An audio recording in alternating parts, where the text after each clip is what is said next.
You'll learn some things from us, and we'll learn a lot of things from you. And so any topic is open. Of all the topics that are open for discussion, this is kind of brave new world stuff. The concept of what can other sports bring to swimming is a very different one. So we'll give a great example. If you're going out and you're running a distance run, 10K or more, you have water stops, you have feeding stations, you have apples, you have oranges, you have all kinds of stuff going on. You have gels all stuffed in your shorts. But that concept of nutrition, dehydration, and so forth is new to the U.S., or new to the world of swimming, not just the United States. And I can give you a great example of that. I became the national team physician for, in particular, open water, but some of the pool swims too.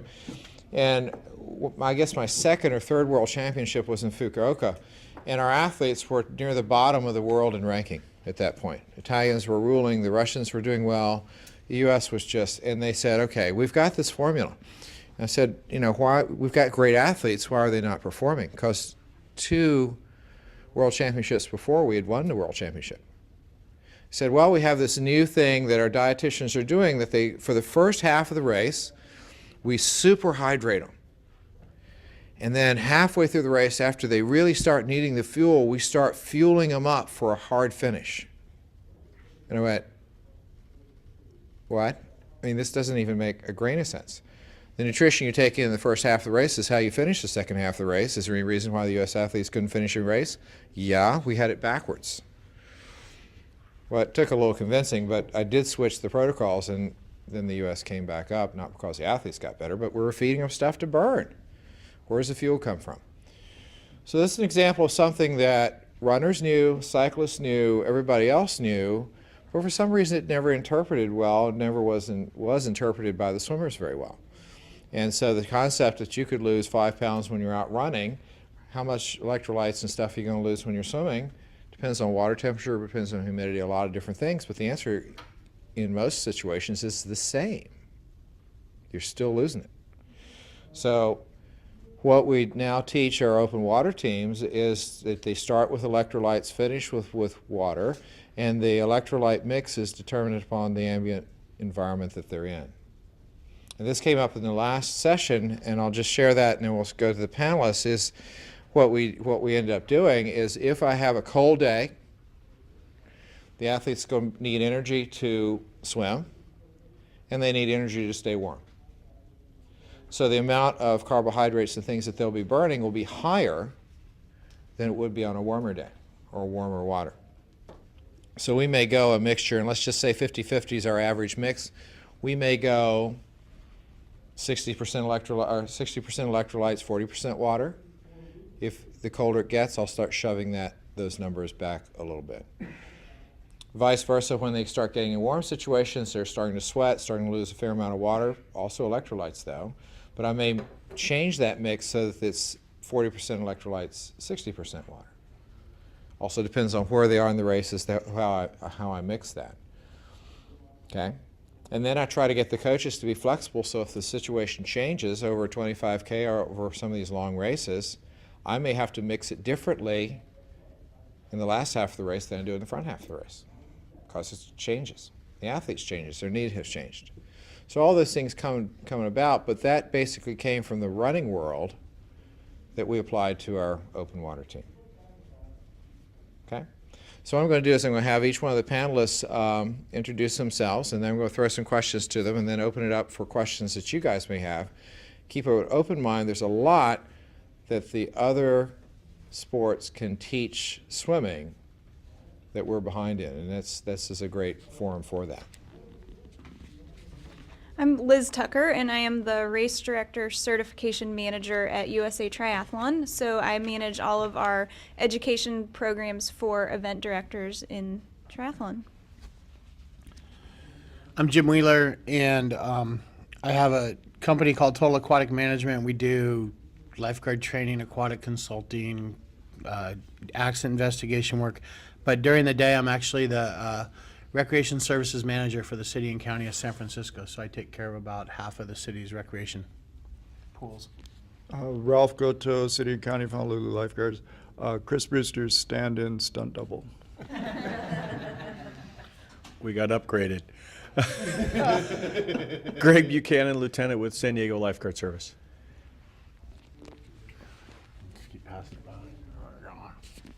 So this is obviously a question that should be directed at Liz, but I'm going to start with the two gentlemen that are in safety and rescue.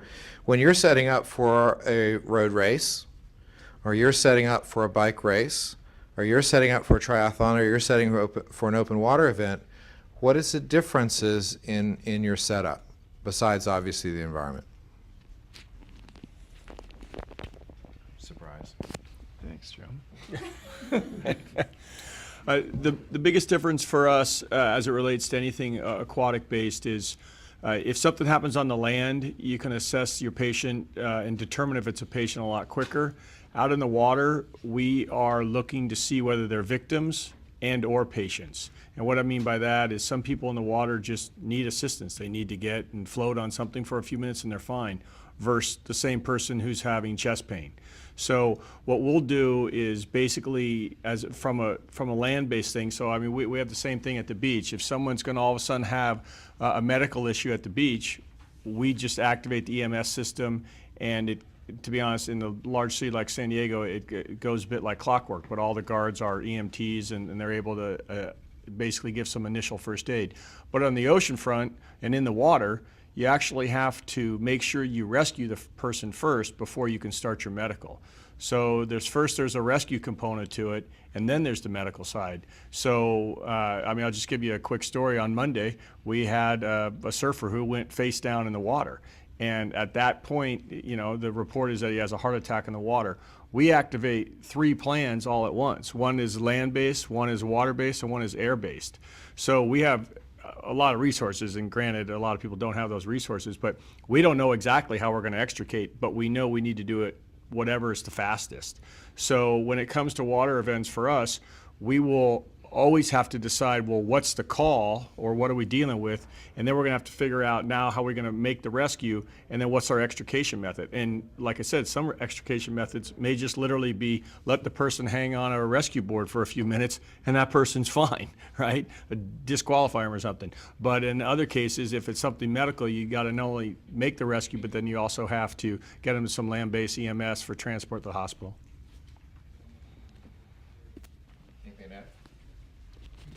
Is there any difference in your tertiary care setup, or is it the same, regardless of what your setting is? It'll be the same for us. It's the same? Yeah. The same, okay. One of the questions I kind of threw out to the last group is a consideration, is we have many events like what these gentlemen are talking about where their extrication time is very short. From the time they rescue and assess to the time they hit care centers, emergency rooms, and so forth, we're talking 4 or 5 minutes. How many of us are holding events that are 20, 30 minutes away from that setting, and is that a safe setting for us to be in? It's worth a thought. It's always pristine, it's always beautiful out there, but is that the best place where our athletes should be? So that's a consideration. I know in FINA, when I go to an event, we have to have a rescue boat clearly on the course, and several different rescue boats actually on the course, but also have a whole flotilla of backup rescue boats. If one of them leaves, it's got to be replaced. It's got to be replaced right then, not later, not when we get to it, not when we call the other team by. It's got to be equipped and ready to go. So I may, depending upon the course, have 4 rescue vessels out there. One does a rescue, another one's got to go back. Well, if you're sitting in the mountains of, well, I don't know, Maine, holding an event, does that mean you have 5 ambulances lined up at the starting line? And as they extricate people, you get to the point where you have none, so you just pull everybody out? I mean, how do you do this? I mean, it's something that you have to think about. Along those same lines, Liz, of course, you work with all the different, with biking, with running, with the whole gamut. And how do you set up differently for rescue, for those types of things based upon those, besides the obvious of when we're interested and concerned about drowning versus other? Yeah, I think that's a great question, and we often think about this. We overthink the safety on the swim, as triathlete race directors, because I don't know a single race director that doesn't breathe a huge sigh of relief when the swim is over and everybody is out safely, because it's the most nerve-wracking part of the course. And so and that's where the most incidents occur. And so I think the goal is really the same. We want every athlete that starts to finish, and we want them to be safe, and we want them to have fun, whether it's the swim, the bike, or the run. And so when you're setting up on the bike and the run course, it's thinking about the same principles as you are on the swim. If an incident occurs at the halfway point on a bike or a run, what's the closest medical personnel? What's the communication plan? Do the volunteers out on the bike and run course, who may be your Boy Scouts that we talked about this morning, these are great places. Aid stations on the run are a great place to put Boy Scouts. And so do they know what the communication plan is? I think in open water swimming, you think about what that communication plan is, but making sure that is in place in all the different elements is really important in triathlon, that you have to have communication between what's going on in the water and what's happening out on the course. I'm the run course coordinator for our national championship events, and it's important for me to know where the first athlete is on the swim course and when that person is going to be exiting the water, so that I make sure that the run course is set. And so communication is really key, and making sure that the emergency personnel know the different extraction points. This is something that's become a huge focus for us recently, is where is the designated extraction point from the water? Is it through the transition area? Is it across the water, the body of water? We have a swim that's held on a river, and it's actually easier if someone is rescued to be taken to the far side of the river, and because the road over there can go straight to the hospital without crossing the bike course. And so those are some of the safety things that we have to keep in mind, is making sure that we're not impacting the other parts of the race at the same time. As you're training those athletes, is there anything that you can pass on message-wise to the swimming side that you see routinely being done and done well by the runners/cyclists? I think in terms of training, one thing that is lacking for the swimming part of triathletes is they're not training in the body of water that they're going to be racing in. When you train for running, and you go run on the road, and when you train for biking, you go bike on the road. But when triathletes train for swimming, the swimming part of a triathlon, they're swimming mostly in a pool. And so I think the simulation of the race environment is really important. And so encouraging athletes to practice how the race is going to be done is really important, and taking part in clinics that are going to show what that environment is like is also going to be key. Jim, you go all over the United States, and you look at different race settings, and you look at different environmental settings. Are there messages that you see that are common in various areas of the United States that are well done? Or are there messages that you're seeing that we're really not doing as well as we should do in general? I'm glad you didn't ask the question as written, because it said something about generalizations, and I really try to stay away from generalizations as a rule.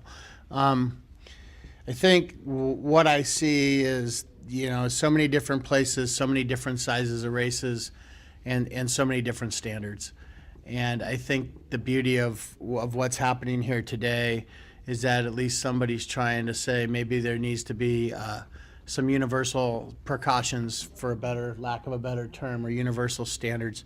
I think the thing that we've grappled with as a former member of the long distance committee for Masters and the safety committee, and now I'm on the open water committee, and I think what we grapple with is every time we try to say this is what we should really do, one group of the country says, yeah, but my swim has 25 people, I can't afford that, you'll ruin it. And so I think it starts to become an issue of, we know, I think it's so vastly different from place to place, high altitude, cold water, places, beautiful lakes in Oregon versus, going down and swimming in the Gulf in Florida. I mean, you know better than anybody traveling around the world. The venues are so vastly different. The interest is different. The level of experience of our race directors and volunteers is different. There's so many things. I don't think you could generalize what's going on. I think you have to be aware that there's all these issues out there, and how are you going to coalesce everybody into getting this, into a place where they're all safe. And you guys have formalized that and done that better than a lot of groups, just because of the momentum that triathlon's built since, the Dave Scott and Mark Allen days till now. It has been an amazing difference in your organization. And I think because of the popularity, you're drawing from three bodies: runners, bikers, and swimmers, versus us just drawing from mostly swimmers or people who think they want to be swimmers. There's a vast difference there in what you found and how you've been able to adapt based upon need and demand. So I think big to small, what we need to do is figure out how to develop it for everybody, make it easier.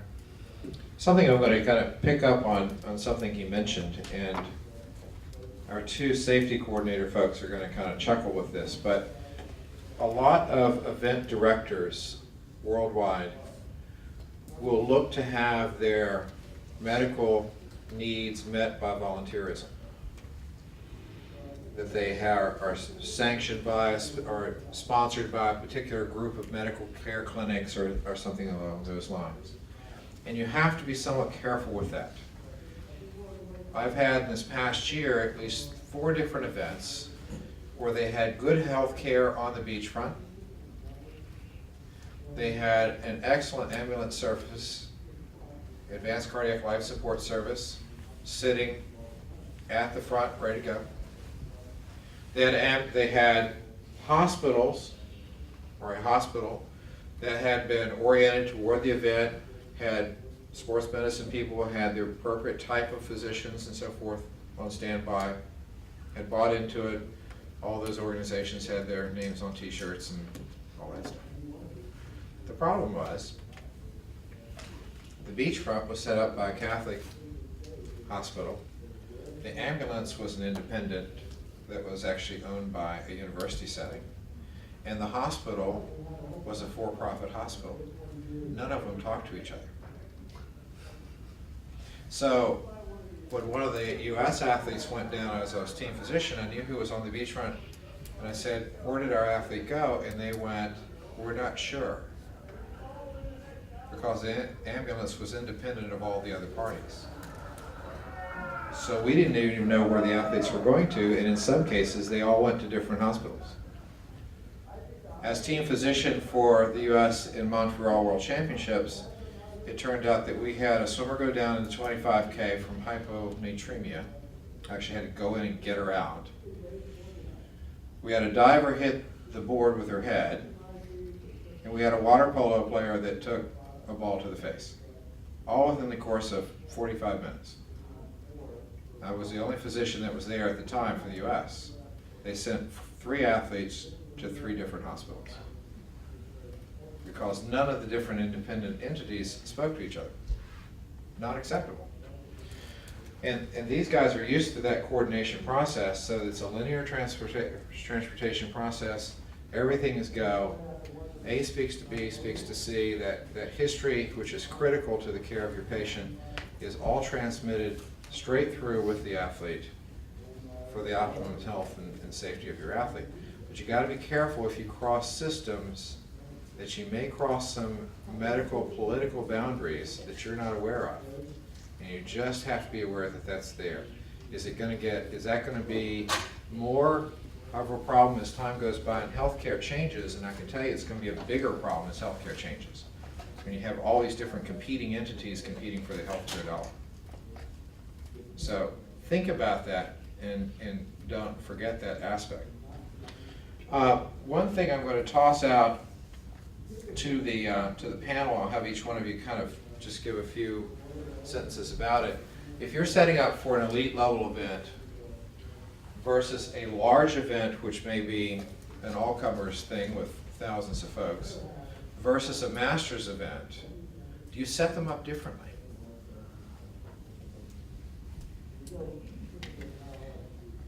Well, For triathlon, that depends on what the type of race is. If it's an elite race and it's a prize money race, then the course is actually going to be different than our age group course would be set up. It's usually a very specific, it has to be a very specific distance, and there are different rules that govern our elite athletes than our age group athletes.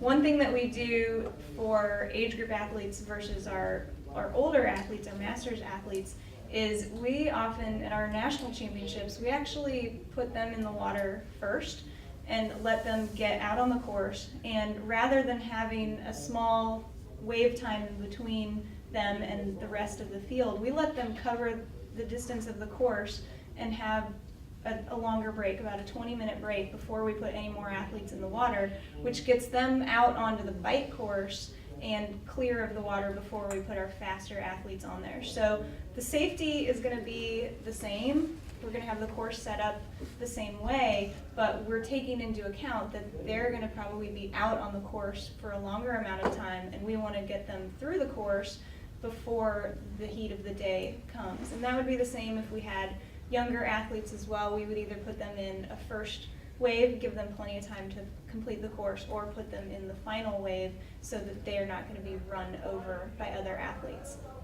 One other thing that we've seen a lot of people do if a race is comprised of a lot of newbie swimmers is those people are allowed to kind of self-identify themselves when they come and pick up their packets. And rather than putting all of those people in one wave where the safety personnel are going to be overwhelmed by seeing 100 newbie swimmers all in one wave, those people still start with their own wave, but we give them a special colored cap. So the novice swimmers have a bright pink cap, and they're going to still start with their regular wave. Everybody else may have white caps. But what that does is it alerts the safety personnel that this is somebody who's identified themselves as a newbie and that they might be struggling. So we're not putting all of the new swimmers together because we don't want to stress our water safety personnel, but we're still giving them a little bit of peace of mind that you know this person might have trouble, and they know that they're going to be watched as well. I don't mean to laugh. I can imagine 200-300 pink caps going in together, right? And the havoc that could cause. I'm going to pass these. All I would say to that, Jim, is that, you know, some things about surveillance and incident management and strategies for watching people are similar no matter who's on the venue. I don't really deal as much with separating out abilities and age groups as just trying to make sure that there's, you know, a safe plan, emergency plan in place. So if you, maybe Greg or Ralph, want to talk more about what you do with different levels and experiences. I think from the safety perspective that we're treating everyone equally. You know, it can be, I mean, elite people go down just as often as the newbies with the pink caps. The only comment about the pink caps and the self-proclaiming that I'm a newbie is that there's a little bit of hesitation, I think, on the part of egos to do that. So you might have people in white caps who need to be wearing pink ones. I like in that too. You come down to the pool and it says slow, medium, and fast. And I always walk out there to one of my 9 pools and go, you know, I look at the guard and I look at the swimmers and I look at the guard. It's, you know, isn't it funny how fast is all relative to your experience in life? Right. And kind of walk away. You know? Yeah, as far as delineating, I mean, we're basically paid to basically plan worst case scenario, so that's what's in our head.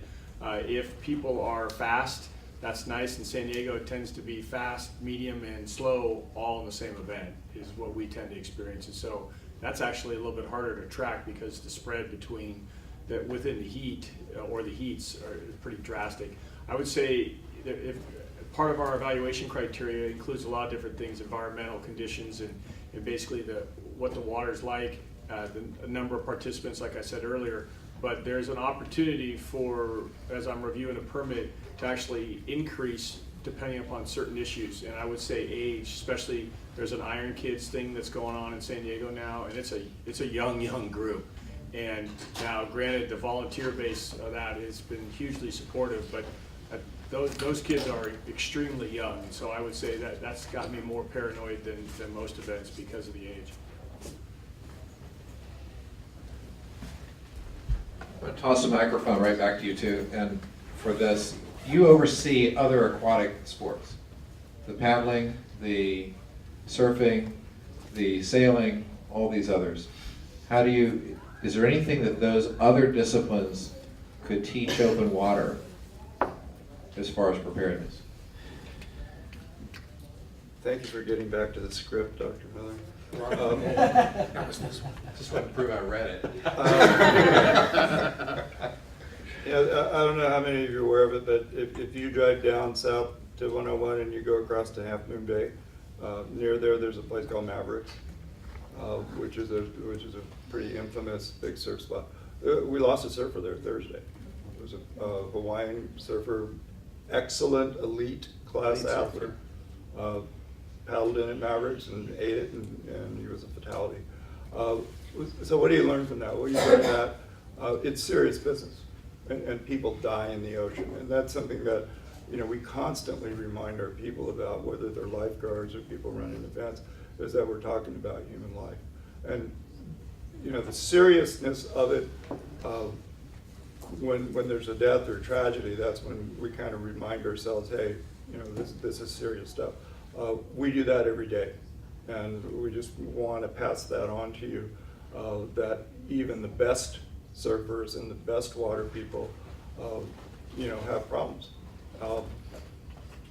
Just because you have lifeguards in an event or on a beach or at a pool doesn't guarantee that people aren't going to drown. You're going to do the best you can with the resources that you have. And you hopefully are going to be able to do that. But it isn't a perfect world, even where we have lifeguards. People get injured, people drown, and that's a reality of the situation. So what do you learn from things like surfing tragedies or escort boat running over a guy doing the Molokai race? You learn that you have to be prepared for anything that can happen, that can possibly happen. And do your safety people and the people running the event, are you prepared to react to those? Amen? Amen. As far as the other events, if there's someone on, say, they're sailing or stand-up paddleboards or surf ski or kayaks or canoes, because they're already on top of the water, we don't guard them the same way. But I can tell you, they're just as good at activating our 911 system as anything else. So part of what we're trying to do more and more is event day conditions, and there's, I would say, many more cancellations of those types of events than I've seen so far in rough waters. So I think that group is just a little bit more cognizant of how little help they have right there at hand, whereas maybe as I'm here thinking about this today, the fact that we maybe have one point of contact for them in total for their event, and they have a lot of people, whereas the triathlons and the rough waters are much more guarded, and so people are more hesitant. But it also has to do with the I think the number of participants too. At least they got something to hold on to, right? Yeah, exactly. Bruce just joined us from the other meeting, so there were a few questions I wanted to toss out to him also. And one of them is you've seen a lot of different organizations, a lot of different settings, different sports. How do you, as an event director, set up differently based upon your location and the sport that you're facing? Well, we run for 46 years. We've run an open water swim down in Fort Lauderdale over Christmas, and anywhere from 300 to I think 600 or 700 even. Participants we've had. And we've never had a real incident. There's certainly been a lot of rescues, and we rely exclusively on the professional lifeguards along the beach. So we hire extra lifeguards to be out in the water, and they prefer it that way. And when we'd like to think about getting volunteers, we don't. We rely completely on lifeguards and off-duty lifeguards who are brought on duty. And of course, when you're going parallel to the beach, someone gets in trouble, they can leave the course themselves. And we have staggered, there's the stands are every 200 yards down the course of the beach, and then within those 200 yards we have guards out on surfboards or paddle boards in between, so every 100 yards there's someone there, and then there's also people following the course along there. But when we look at swimming, it's a different element. You know, the joggers on the street, we saw that someone has a problem when they fall down in the road, you know, everybody sees it. If you fall down in water, you're below the surface of the level unless someone's watching them. You don't get to see that. And when we talk about the guards and the eyeballs on the swimmers, just 2 weeks ago, Lynn Cox was in my office and was telling me about an English Channel swimmer, a woman by herself, with 2 boats on either side of her, 6 eyeballs dedicated to be watching her the whole time, and they turned away and, hey Jim, how you doing? She's gone. That's how fast it happens. Seizures, you heard someone earlier in the day say 1 splash and they're down, they sink. And if they don't sink, they're staying flush on the water. So I've certainly seen a couple cases. I mentioned 2 over there, and I neglected to leave another one out, that I was out with a friend of mine, and we were doing snorkeling, some deep water diving, and there's several ways to get shallow water blackout, but that's the most common way. And he's up on the surface and then just passed out and is floating there. I had to get him there. And if I hadn't been there, he would have drowned. So when you see these things, you've got to have your reaction time is critical. Someone's floating in the water face down. They have about a minute, minute and a half, or you know, if they survive, it's irreparable brain damage after a certain amount of time. So when we take a look at other sports, what have they done? How do they have headgear for cycling, for example? Headgear in ice hockey. You know, when I was a kid growing up, no one wore a helmet to play ice hockey. You know, the purists were there, what are you, a sissy? And pretty soon, you know, they're all wearing it. Cycling, it's the same way. It didn't happen overnight. Now it's, you know, some places, you know, riding a motorcycle, it's mandatory now in an awful lot of states. It's not in Florida, by the way. But these things, these other sports are taking a primary concern for safety. But what have we done since Leander drowned swimming the Hellespont? It's the same thing. We're just in there swimming across there, knowing that this water is an inherently dangerous element. And I mentioned over the other side, I didn't tell you this, so I have a son that was in 3 Olympic Games as a water polo player. Not just swimming, but this is a tough sport. You're wrestling, you're fighting, and you know, all kind of that in there. He almost drowned in my backyard pool, swimming, doing some, he was there with my younger children. And they had a team of like 3 or 4 kids, and they wanted to see, you know, if they could do a cumulative underwater swims, and he could match them. So of course he wanted to do that, and every time he'd get ready to start, he'd take 1 or 2 deep breaths. A kid would say something stupid, he'd laugh, start over again. So by the time he took off, and this is in hindsight, he was super hyperventilated. So hyperventilation and shallow water blackout comes from you purge out your oxygen, your residual oxygen from your lungs, so that when you go along, you just come to a point where there's no more oxygen to feed your brain, and you just black out. And you might even still be there like this, underwater. But you drown. So just assuming hypothetically, no one knows what Fran Crippen did, but you know, when you're there at the end of a race, 200 or 300 yards away, you're breathing this side, this side, this side, this side, and then you hold it down for 2 or 3, blackout, right there. You sink in the water like this. Unless someone's right there on top of you, you're not going to be seen, you're going to drown, and they're going to probably diagnose it as a heart attack or some other type of condition, when really it's some other cause. So what we've done at the Hall of Fame, and it's been several years, initially there were several reasons for it, is what is a device that could do that? What is a device that could protect you? And we've come up with an invention that we've gotten now, it's patented over in China, and we've applied for the patent here. This is a waistband, and I know you don't have capability to show the DVD, so I'll put this down for a second and talk louder. But this is a waistband that goes around here, like this. And this is on a swivel back here, so it goes this way, but it rides here. It does not interfere with your feet. It doesn't interfere with your arm stroke, and it stays within the hydrodynamic vortex of the drag. So the water flows around you this way, but the drag kind of pushes it this way. It curls back this way, so you're not towing it. And this one's a model that's more designed for racing or swimming, and this one's more for training. And this one, this bag, is essentially a inflatable dry bag. So this would be, you know, not inflated at all. There's a little sack in here that gets inflated. But you go out and you do your training and you go down to the beach and you don't want your flip-flops and your wallet and your keys stolen and your towel.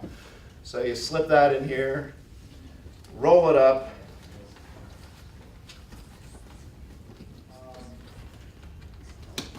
inflate it, and then you're off to go. And actually, when you fill this up, I filled this up with 10 pounds worth of stuff.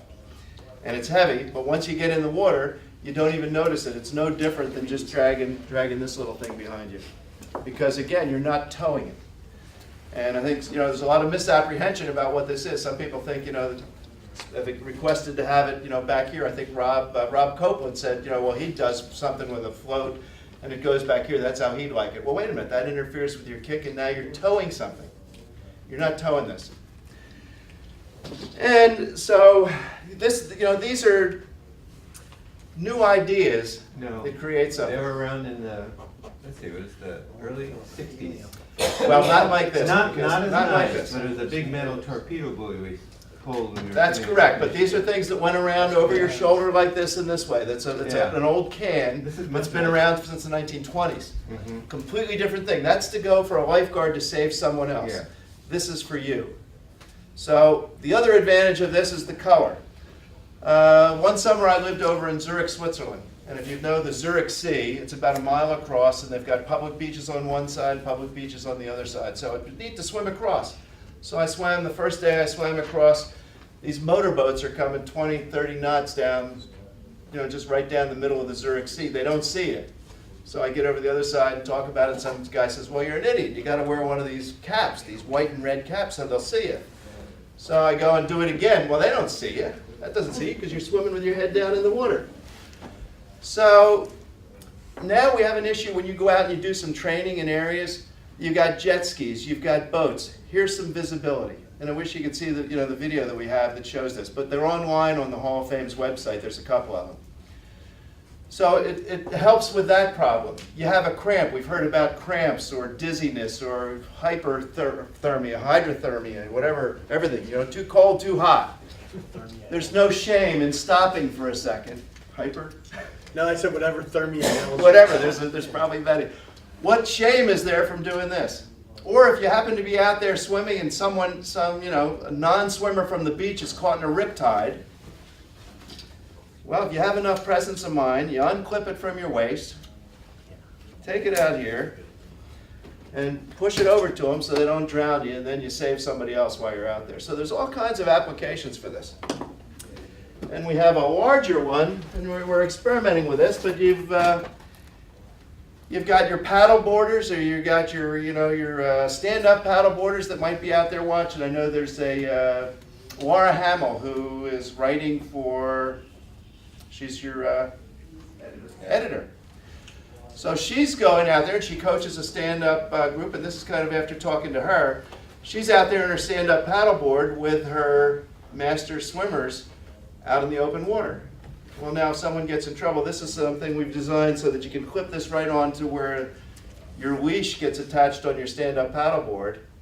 But it could have, it's still floatable, inflatable. She can have water in there to hydrate the athletes. She can have any kind of life-saving devices in here that might be a help and a benefit. Or if someone's really in trouble, she can pass it over to them and they can float on it until something else comes. It can also be done recreational. This is kind of the one where the dad can swim across with the kids and load up lunch and go from one point to the other. So point-to-point swimming, all of these, training. But the more I hear what was in there today is that we ought to be thinking about a device that guarantees the safety of people, not only for this, but as a lawyer also, before I got into this kind of thing, I can just see it up on court. Were you aware, race director, that there was a product that could have possibly saved this swimmer's life? Why didn't you use it? And I think the day is coming like that. And I'm not defending the lawyers and the tort law for that, but it makes sense. When I think of what happened to Fran or somebody, if this had been there and you saw the buoy and it stopped, and you're 50 yards away on a jet ski, or even you're 25 yards away in a boat, you see something stop, or if another swimmer swims by, wait a minute, why isn't that float moving? There's something wrong. could that have saved his life? Could that have saved any of the 16 lives that were lost in this past year in open water races? So I think we really need to give some consideration to this. This may not be the final answer, but what have we done since Leander drowned swimming across the Hellespont to ensure some water safety? Nothing. Thank you. So. Questions from the audience?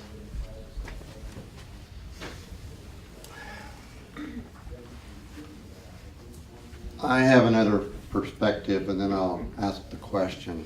I thought this session was how other sports protect their athletes, and I have one.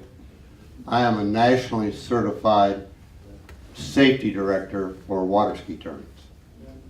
And I use the word certified because I was certified by USA Water Skiing. They have a program that certifies safety directors. When a lake wants to host a water ski tournament, it has to be sanctioned by the national body. And they cannot grant that sanction unless the safety director is named well in advance. And there is a checklist of safety features that has to be approved not only by the sanctioning body, but also by that safety director before that sanction is even given. And I'm kind of surprised that with open water swimming, a sanction can be approved without any consideration to who the safety director is or what safety features are going to be provided for that event. And this has been going on with water skiing for 20 years. Of course, we're dealing with boats, we're dealing with waters, and we're dealing with multiple events. Not just water skiing, but jumping, kneeboarding, hydrofoiling, speed skiing, and so on and so forth. But that event cannot take place without that certified safety director. They've been trained to do it. And there's different levels. You start off as a safety coordinator, then you become a state certified, then you become regional, and then over a course of time you become national. If you want to go anywhere in the country to be a water safety director for a national tournament. And my question is, why do we not have this type of certification for our sport? Why are we just trusting that the race director is going to make sure that it is a safe event? They've got so many other things to worry about. I'm going to be the safety director this summer for the 25K in Indiana. This is the second time that I've done it. Our safety director is so swamped with other stuff, it's nice to have a safety director that's going to coordinate everything else. It's just part of it. He'll make sure I'm doing my job. But it would be nice if this association could start certifying people before the sanction is given to guarantee that it is going to be a safe event. So my question is, why aren't we doing that?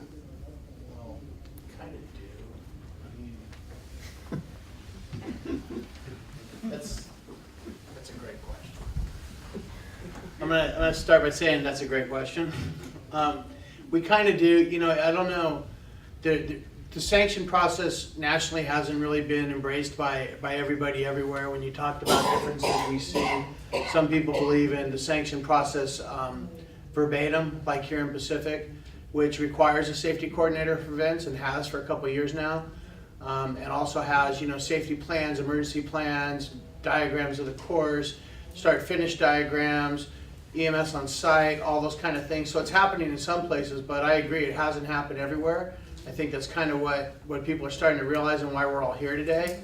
And I think some kind of certification of your safety people would probably be a great idea, but probably applies to you as much as anybody, huh? Sure.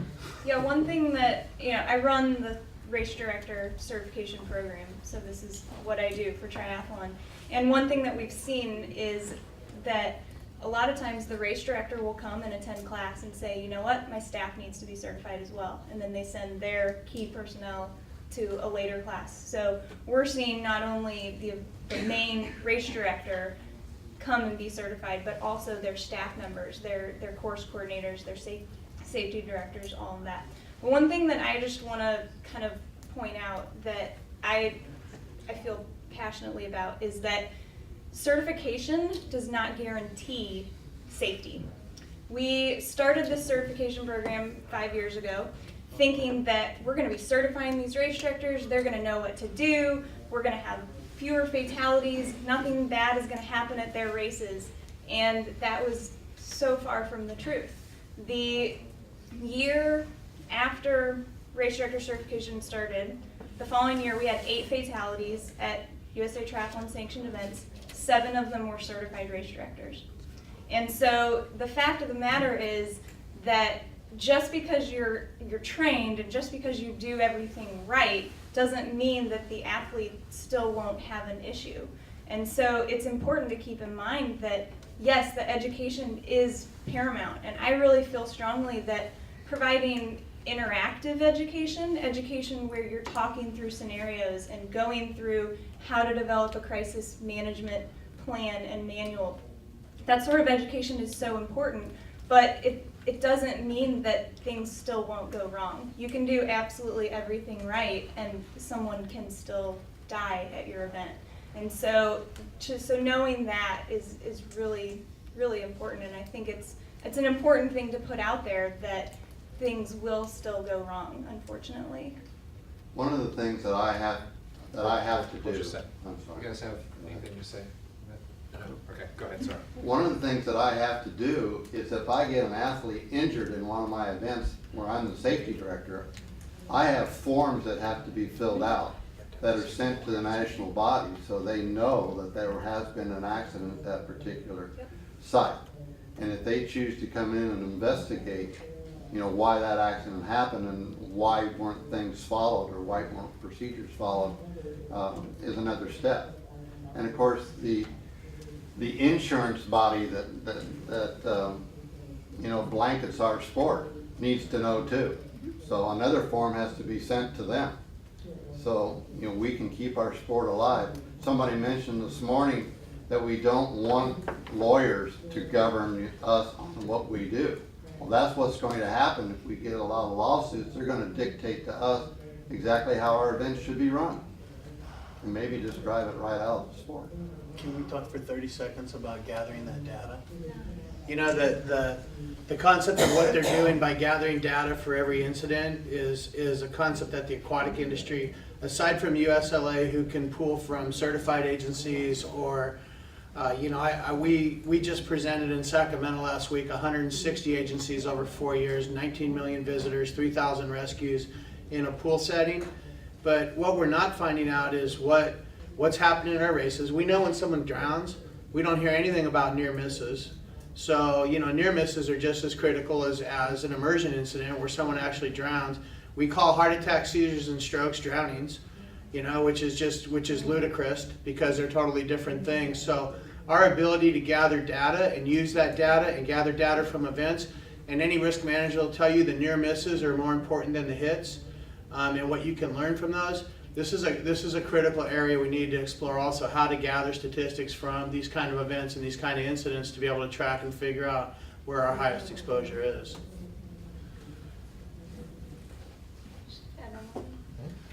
I was just going to mention, unfortunately with triathlon, the lawyers have already come on board. And Because they people. well, and actually, interestingly enough, while the vast majority of our fatalities are swim related, we've had 23 fatalities in the last 5 years. 18 of those have been on the swim. So the vast majority of fatalities have been on the swim. The vast majority of lawsuits are from bikes being hit by cars.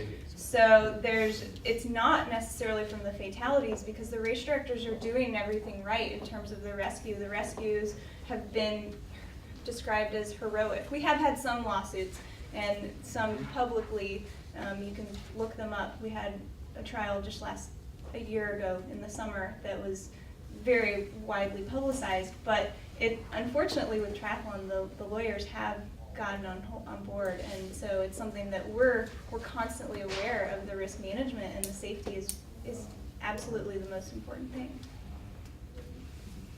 One other addition to that. I can tell you the United States Master Swimming would be very interested in seeing your form. Sure. So get that to us. I brought it with me. We're sponsoring it. The gentleman in the back will be happy to take it from you, and we'll learn from you. That's why we're here. I mean, that's great. You can give a copy to USA Triathlon. They won't take it, and they will use it, I'm sure. I mean, all that type of input is critical to all of us. But again, that's why we're here sharing this. As far as you have to understand how events occur. Typically what happens is somebody's been conducting an event for 20 years. And then the United States Masters or Triathlon or FINA or somebody will go to that organization or they'll apply for that sanction. Usually to get that type of coverage and marketing out there. But what they want is they want the marketing, they want all the pieces, but they don't want to change what they do. And they've done it that way for 20 years with never an incident. That doesn't mean it's right, as we all know. So changing the mindset as prospective event directors come on board that have conducted races forever, and changing that response is difficult. So I have a sheet, it's actually 2 pages, that I developed for FINA to give to all open water events. And I can't say I was warmly received for that, okay? Because it's a dramatic change, cross-cultural, in areas where they may not be able to survive, to provide all the things that I may feel they need. But it's interesting, in my position with FINA FINA views me as conflicted as because I'm a U.S. national team physician. The United States views me as conflicted because I'm FINA. So the only thing I've got to worry about is taking care of athletes, which is pretty cool. You're the man without a country. That's right. That's right. So, but get us that form. I'd love to see that. Other input? In the back. I'll bring it back. I'd just like to comment about the safety buoy and perhaps ask a question about where you think the future of it may be. I think a lot of us participating in this conference fear the potential to overregulate our sport and would not look forward to a time when events required the use of flotation devices and or wetsuits in the guise of safety. But I do think that is a useful device and can see some potential specifically for the state of New York, of which I reside, which has a lot of lawyers. And as a result, there are many bodies of water that are off limits to swimmers because it's unreasonable for them to be lifeguarded.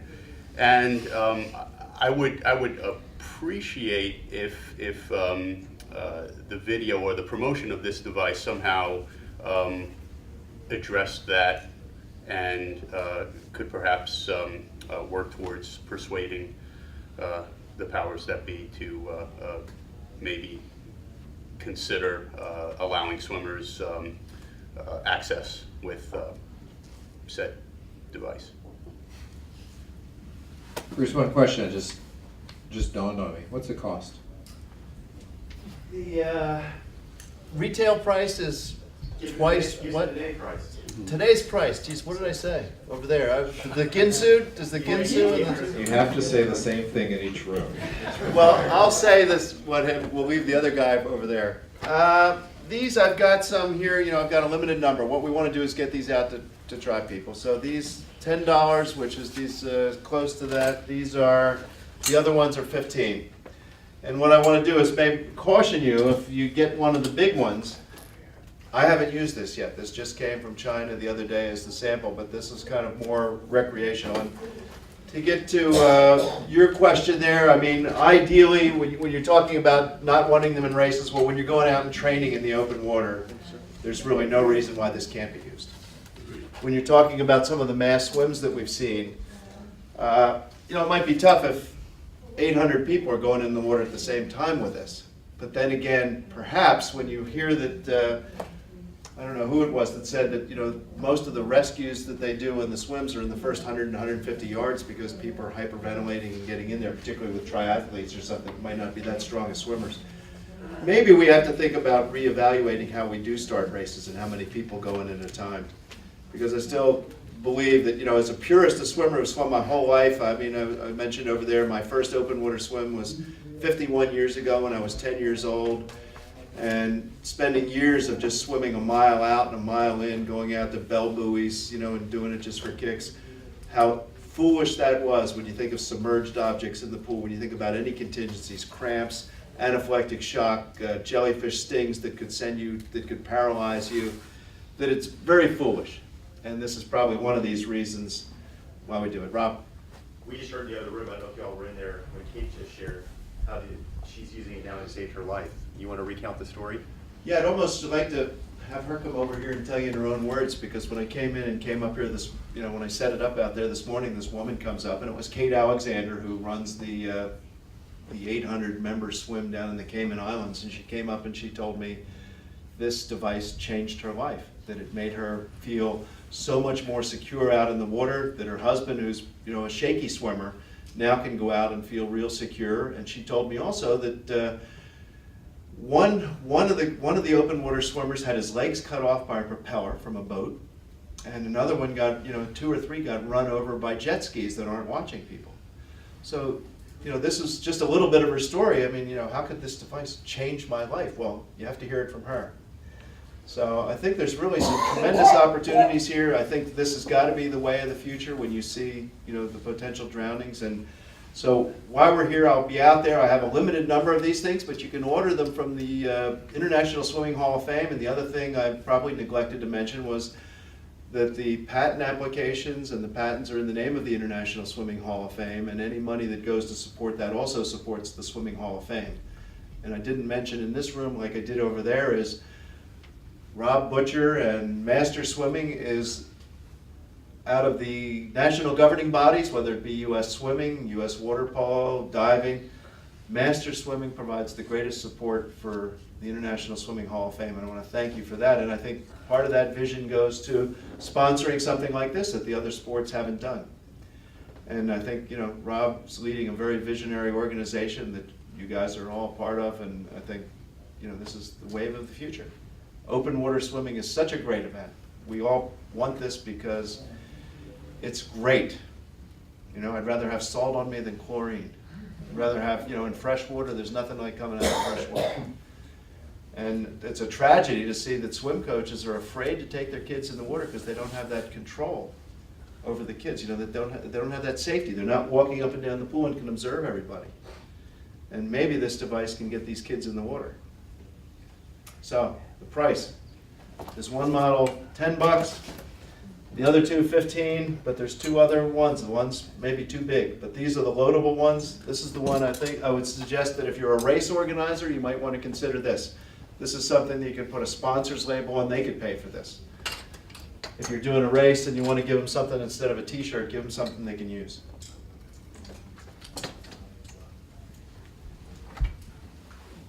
Thank you. I guess I just wanted to point out, you know, all of this is about keeping the sport viable.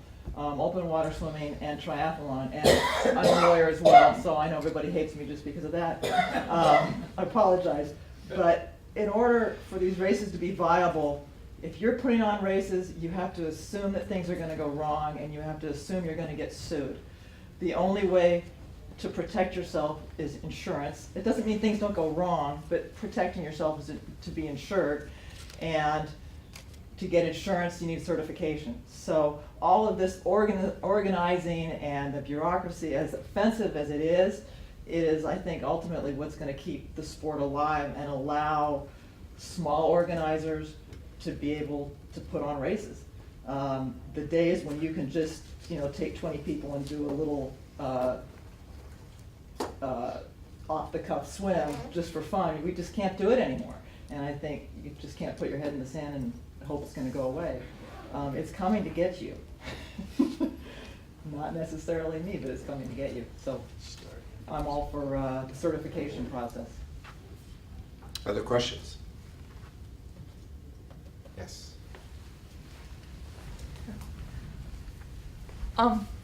In looking at the challenges of an open water race and safety, to me, I kind of pulled out 3 key things, I guess, in terms of one being visualization of an incident, and another being response time, and the last one being communication. And in terms of some of the topic and related sports, I'm involved in automotive racing a lot, and so looking at that, it involves extreme incidents at very high speeds, and you have to have fast response and communication as to any incidents that's going on. And so in auto racing, that's been used internationally all over for systems been in place for years is, corner workers stationed at each stand, and on different levels, lots of times these people are volunteers who have just been trained on a flag signaling system that then responds, the first responders and the competitors to know there's an incident or something going on. And so my thoughts are maybe something like that is something could be implemented in swimming, that something visually a competitor can see quickly to know that they're in an area of an incident, and there might be some response going on there, something that you could easily train volunteers to do. So all they're doing is visually looking at their surroundings and knowing that someone else will come in to respond to that, or if they've got someone hanging on to like a kayak, that a way to signal the emergency personnel or the lifeguards to come and help them out. And so I don't know if internally some of the organizations already have their own quick signaling systems, but I always see that it's the fastest way to communicate. It takes time to push a button on a radio or do anything. With all you got to do is raise something in the air, that out of the corner of your eye, you catch that signal. And I mean, we use the flags for beach conditions, to show the currents and all that. And that's something I've done a lot of, ocean swims and all that, and I don't see that all that often, even on, race day conditions, anything telling you what's going on in the water other than a poorly articulated, bullhorn message that, you can't, you got lots of people chatting around you don't necessarily hear or pick up. So, I'm wondering if anyone's thoughts on implementing, something more visual.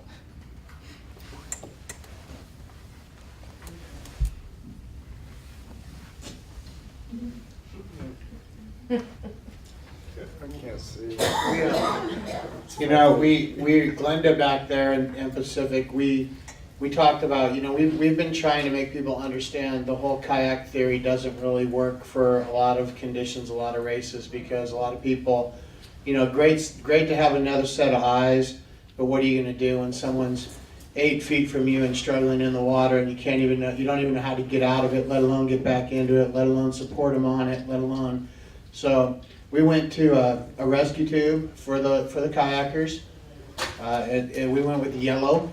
I think I said this morning, a yellow tube, so that if they do hold it up for assistance, or they do hand somebody or wave it, highly visual on the course, signal the pros to come help, because there's limited resources in a lot of our bigger races, 1,200 people, you can't get enough paid lifeguards there.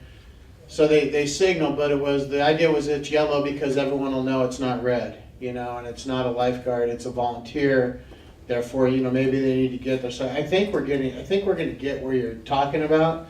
The other thing we talked about is as a communication device, when you got people on a triangle that's a mile long and you got 15 people and there's one every 100 meters, a good whistle, a Fox 40 whistle, a P-less whistle, one that'll blow the water out and blow your ears off, is a great signal device. And we use those in the water park industry everywhere because you cannot mistake and not hear it. So I think for, auditory as well as some kind of signal or flag or something is critical. I worry more about cancellation, course shortening, those kind of things that we don't really address anywhere. You know, what if conditions go bad halfway through the race? It's a long race. How do you shorten a course? Can you shorten a course? Has anybody ever thought of that? Is it it's either here or there, canceled or not? So I think there's a lot of emergency contingency stuff that needs to be explored. Yeah. Right. For us, pretty basic, but the international sign of distress, a hand in the air. And one of the benefits we have is because we have the observation post and people actually watching, and then the ability to communicate with people with radios, it's easier for us, right? I freely admit that. But what we tell all of our, a little off topic here, but we have a huge kayaking population in La Jolla, and there's multiple rental agencies, and they're not lifeguarded by us on a regular basis, but they're in our lifeguarded area. And so they're taught to basically put their paddle as high in the air as they can and wave it back and forth. And you'd be pretty amazed that if you're sitting there just watching water and watching an event, and all of a sudden you see a hand go back and forth or a paddle going back and forth, the more color the better. But when you see that, that generally gets your attention. And if for non-professional lifeguards, if it doesn't get your attention, it gets someone else's attention. And that goes pretty quick nowadays, depending upon where you are. But as far as 911 calls and just that transfer of information, people are very, very quick to say, that person looks like they need help. And that's a resource, especially for you folks that don't have lifeguard agencies, is just the eyes and ears of people who are focused in on that. Anything like that's going to activate something, and then of course it's going to fall back to, well, what is your plan that you have already in place? And the actual signal, the actual motion signal, I was talking a little bit this morning about how the eye works. You can focus on 1 degree at a time in your field of vision, active vision, and be able to see it. You get color and motion at 40 degrees, your secondary field of vision, and you get motion at like 170 to 180 degrees. So motion's good. Saw it out of the corner of my eye becomes exactly what Greg's saying about, when you wave a paddle, it'll draw your head to it, even if you're not really looking at it. So maybe motion and color in that whole symbol. We do a lot about scanning and how guards see when they actually look, and looking but actually seeing. And so those 3 things are critical for us when we teach lifeguards how to actually spot. It becomes narrowing that field from motion to motion and color to direct vision and moving your head. Other questions? Well, I want to thank the panelists. I think we have about 15 minutes before the closing remarks by Maddie, and so I'd encourage you to attend that. So we have about a 15-minute break. We'll be up here for another 4 or 5 minutes to answer any questions that you may bring to us. Thanks for the panelists, as well as thank you for being here.